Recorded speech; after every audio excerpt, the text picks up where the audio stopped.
Hello and welcome from AWS reInvent 2022. My name is Yves and with me is Chris Sherr from VMware. Thanks for joining us for this little interview. Maybe you can explain to our audience what's your role and what you do on a daily business in your job. So I'm Chris Sherr, and I'm a business development manager for VCPP Partners.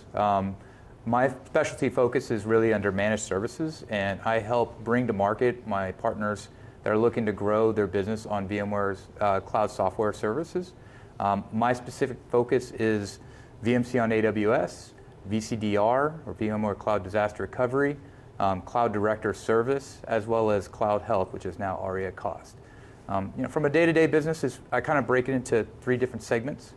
A lot of times I'll go and have conversations with partners, just learning about their business to understand that they're looking to grow revenues outside their traditional business in terms of their service provider, and they're looking to grow some additional revenues by adding services that VMware offers through some SaaS enablements. And then, so it'll be helping them understand the value proposition and building the use case around that.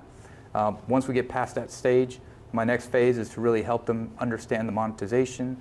How do they operationalize it? I'll bring in real talented people to help and drive that conversation.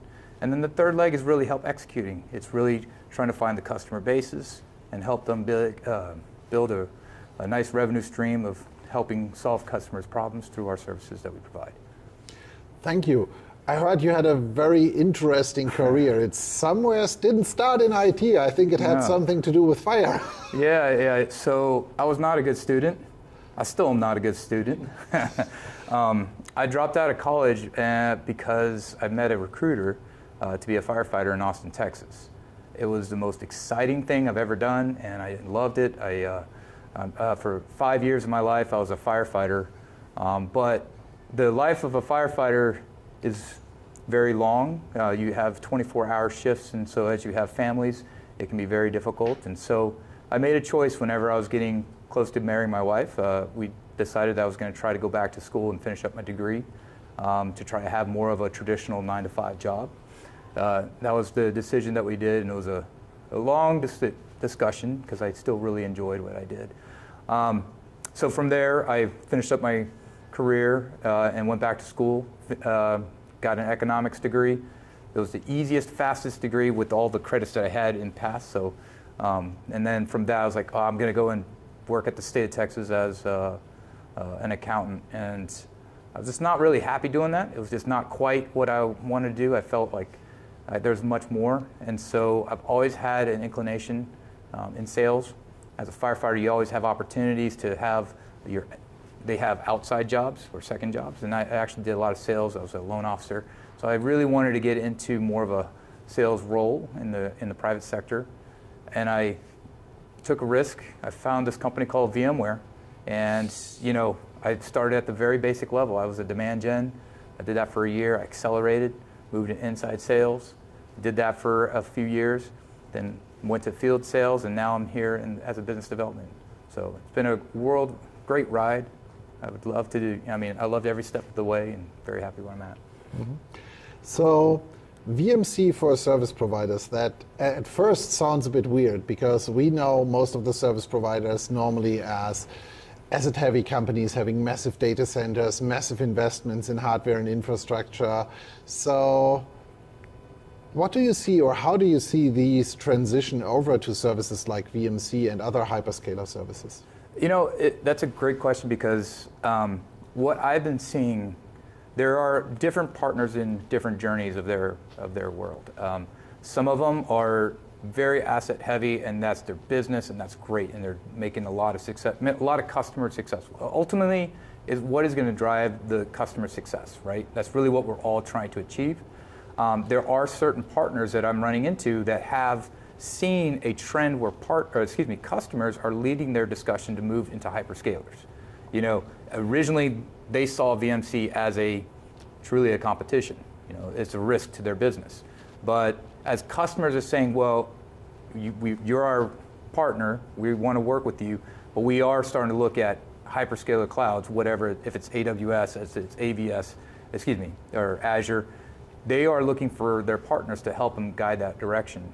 And so VMC on AWS, especially through managed services, is a fantastic way to augment their business, to help drive the successes for their customer in the least riskful way of moving to a hyperscaler cloud. And so I see a lot of partners that were skeptical at first are now starting to open up, and the ones that had already opened up are now really starting to execute on that, and the growth numbers have been very high, and we've been really enjoying seeing a lot of successful customers.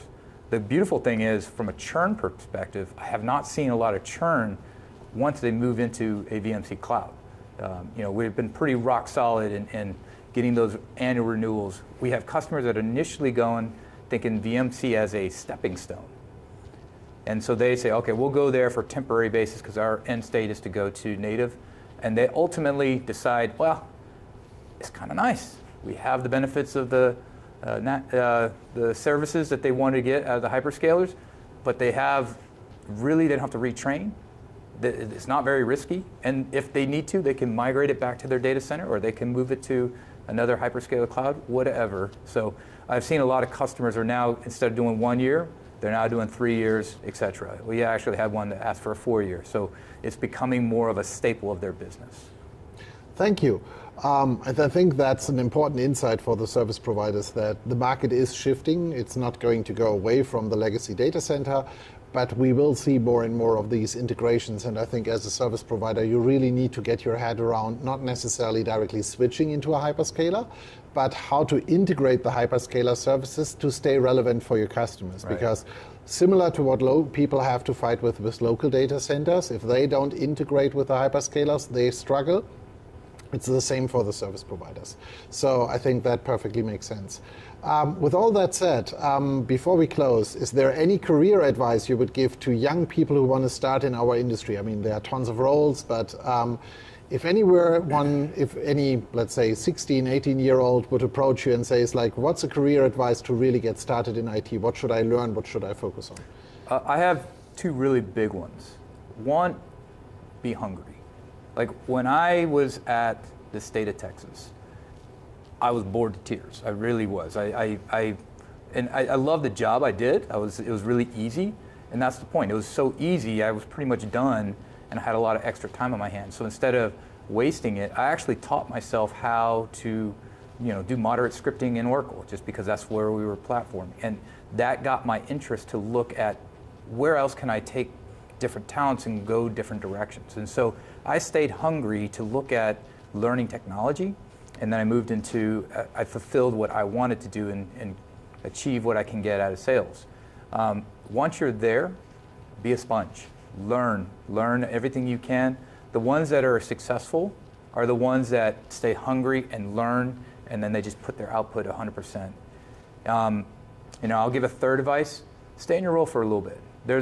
I've seen a lot of people that jump from job to job to job, and what they're missing out on learning what they can do, because every role you have, it's an opportunity to learn and grow within it. So those are my few advices.